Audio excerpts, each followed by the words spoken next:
Hi everyone, in front of me I've got OPPO Pad Neo, and let me share with you how to allow unknown sources on this device. So let's start with opening the tablet manager.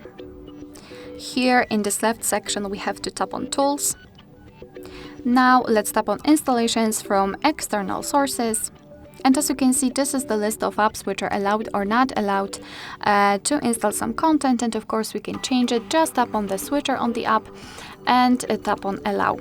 Of course, beware because you're doing it on your own responsibility.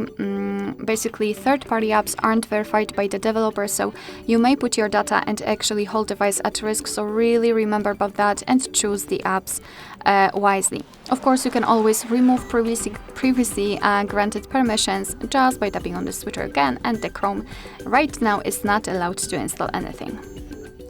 Alright, so that will be all. Thank you so much for watching. I hope that this video was helpful, and if it was, please hit the subscribe button and leave the thumbs up.